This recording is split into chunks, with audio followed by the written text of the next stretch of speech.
তো দেখো আমি আজকে এরকম একটা সিল্ক পরেছি। শাড়িটা তোমাদের সকলের চেনা, কিন্তু মনে হয় না যে নতুন কিছু করলেই তোমাদের সামনে চলে আসি। নর্মাল ব্রালেট, নর্মাল শাড়ি, তবু নতুন করে দেখানোর ইচ্ছে তো থাকে। Hey guys, good evening and welcome to my channel tips up back.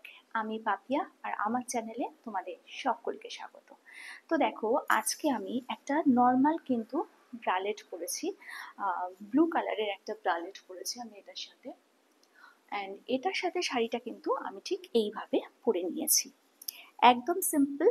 কিন্তু আমি শাড়িটাকে পরেছি এইভাবে। একটু বাকি ছিল পরা, তো সেটা মনে হলো ক্যামেরার সামনে এসে তোমাদের সাথে শেয়ার করি। তো যাই হোক, শাড়িটার আঁচলটাকে আমি অনেক বড় নিয়েছি এবং নেওয়ার পর আমি এখানে জাস্ট একটাই পিন আপ করেছি।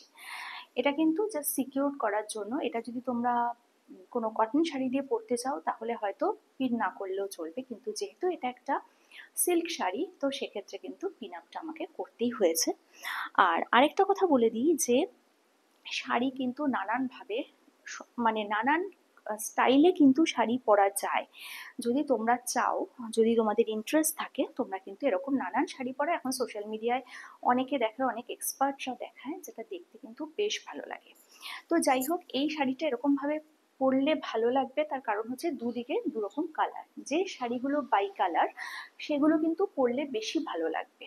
ওকে, বা ধরো এই হয় না আঁচলটা একরকম, জমিটা একরকম, সেরকম পরলে বেশি ভালো লাগে। সো যাই হোক, এই যে আমি পরেছি এরকম ভাবে শাড়িটা পরেছি, আর নর্মাল একটা কিন্তু ব্রালেটের ওপরই আমি পরেছি। আর পরে কেমন লাগছে সেটা তো তোমরা বলবে, তো দেখে নাও। এই হচ্ছে শাড়িটা। আর এইরকম ভাবে শাড়ি পরলে কিন্তু কোনো রকম রাস্তায় হোঁচট খাওয়া বা পড়ে যাওয়া উল্টে এরকম কোনো চান্স থাকে না। এরকম শাড়ি, এরকম স্টাইলে শাড়ি পরতে গেলে তোমরা কিন্তু ফুল স্লিভের ওপরেও পরতে পারো, খুব ভালো লাগবে দেখতে। ফুল স্লিভ ভি নেক, ভীষণ সুন্দর দেখতে লাগবে। তো দেখে নাও, এটা হচ্ছে আমার ব্যাক লুক। এই হচ্ছে আমার ব্যাক লুক, আর এই হচ্ছে আমার ফ্রন্ট লুক। তো কিরম লাগছে দেখে নাও। এইটা হচ্ছে আমাদের ফ্রন্ট লুক।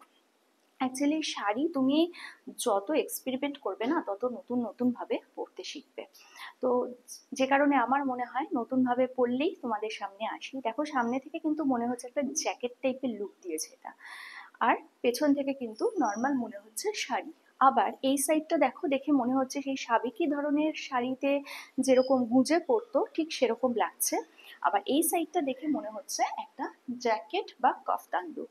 তো একটা শাড়ি কিন্তু আমরা নানান ভাবে, নানান স্টাইলে, বিভিন্ন ভাবে একই শাড়ি পরতে পারি, এবং এটা ডিপেন্ড করে তুমি কিভাবে পরছো আর কতটা ক্যারি করতে পারছো। আরেকটা ছোট্ট কথা বলে রাখি, এই শাড়িটার সাথে বিশেষ গয়নাগাটি পরার একদম দরকার নেই, সিম্পল লুক থাকবে। কারণ শাড়িটা যদি এরকম ভাবে পরো, আবারও বলছি, বাই কালার হলে বেশি ভালো হবে, বেশি ভালো লাগবে শাড়িটা দেখতে।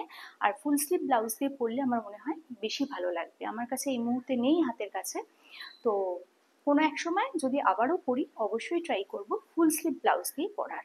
আর জাস্ট একটা পিন আপ করে আমি শাড়িটা পরেছি, এবং কিরম লাগছে সেটা তো তোমরা বলবে। তো কালকে আসবো একটা নতুন ভিডিও নিয়ে, ততক্ষণ সাথে থেকো, পাশে থেকো। আর হ্যাঁ, হেটার্সরা প্রচুর প্রচুর কমেন্ট করো অবশ্যই, আমার ভালোবাসার লোক তোমরাও। তো বাই।